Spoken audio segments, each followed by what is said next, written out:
Hi everyone, it's Desiree. I am here with Scrappy Tails and using up some of the extra pieces that I have from that album that you saw before. I know that was a really long video, but it's definitely a step-by-step process when it comes to using what we have in our stash for collections and creating an album and using them another way. So I'm going to use the 5x7 shell frame. I die cut some shells from previously out of pastel colors. We're going to incorporate the rope as well. So let's get started and create our 5x7 card. Okay, so here we have our two panels that we had die cut. Now remember, like I said before, these are all extra pieces from when we made our scrapbook album, and I'll link that down below or up here so that you can see. I'll link to the first part. It is 5 parts. When I did all my die cutting, I die cut this twice. I'm going to use both pieces of these, or both of these die cuts, to give it strength and give it dimension. I've taken a piece of ivory cardstock, same color as the frames, and I have cut a base. I want this background. I didn't want it to be white. I wanted it to still have that cream texture to it. I'm using my blending brushes and 2 distress oxides, one in vintage photo, of course, and tumbled glass. And you can see I am not caring what that looks like. I want it blotchy. I want it kind of all over the place when it comes to that look. I'm also not going from edge to edge on this piece. That frame is going to come in and around this. I'm not sure. There we go. I wasn't quite sure where I went there. The frame's going to come in and around this. So it's going to cover those outer edges. I'm going to use my liquid adhesive and go over each edge, the outer edge, and then I'm going to come along the inner edge to secure the first layer onto this base. Now, that base that I cut, I did trim a little bit of it away so that it wouldn't hang over from underneath of the frame die.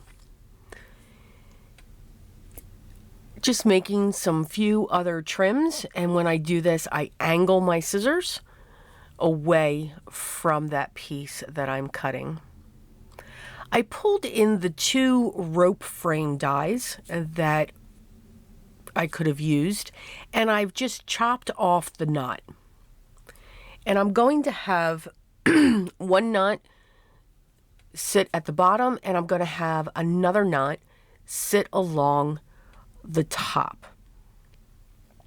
And I'm just trimming. I'm not caring where I'm trimming, but I'm just making those snips and then securing it up into the areas. I'm now going to take the second frame and place that on top. So those 2 ropes are being sandwiched in between these 2 die cuts. It's going to give a little bit of dimension, a little bit of depth, so everything's just not down onto this design panel. And you can see that just lays perfectly. So you have the hint of these ropes. Now off camera, I did do my placement of the die cuts for on top of this frame.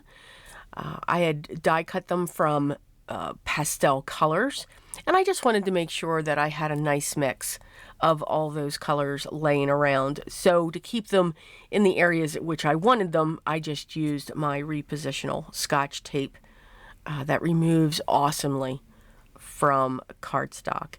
We're just going to place a little bit of glue underneath and then layer them. The focus is along the bottom and then coming up the one side of each part.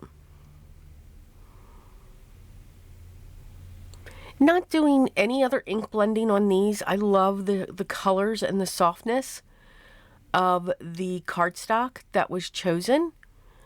I'm going to add a hint of color to the ivory part of the frame, and you'll see what I mean on that soon.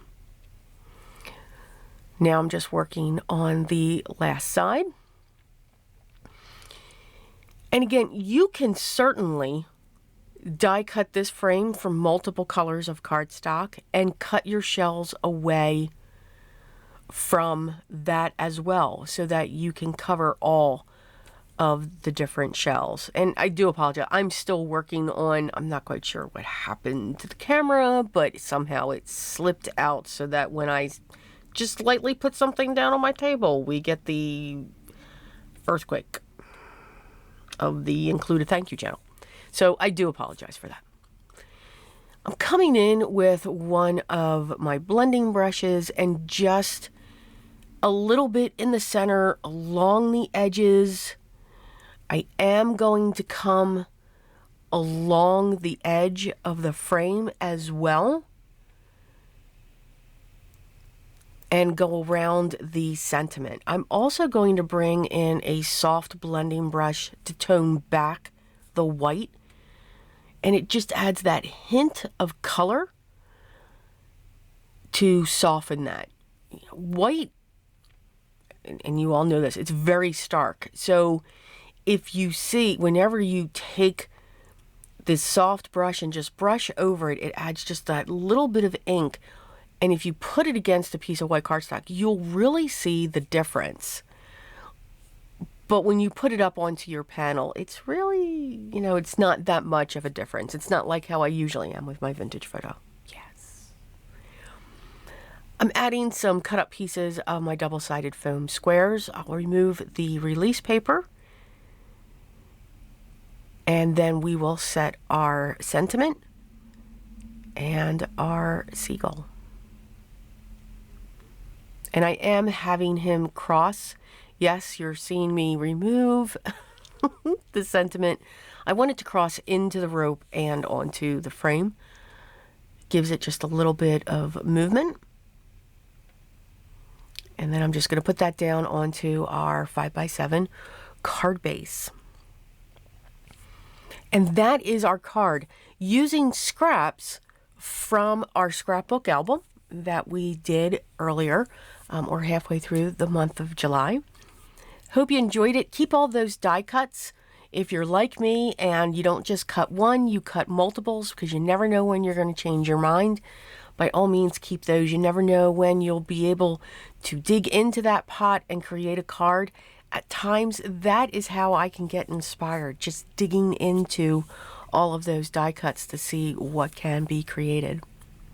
As always, the products that I used will be listed down below in the video description. And if you have any questions, make sure you leave that down below as well. And I will get back to you as soon as I can. Enjoy the art that you create. Enjoy the process. Enjoy the process of learning maybe a new technique and realizing, yes, this is something I can expand on, or you know what, not for me. And that's okay. If you haven't yet, I'd love for you to subscribe, hit that thumbs up, and if you want to know when the next video is available, make sure you ring the bell for the notifications. Take care of yourselves, and thank you so much for stopping by and just taking this time to spend this time with me. I truly do appreciate it. But remember what's still most important. Always be creative, guys, and I will talk to you in the next one. Till then.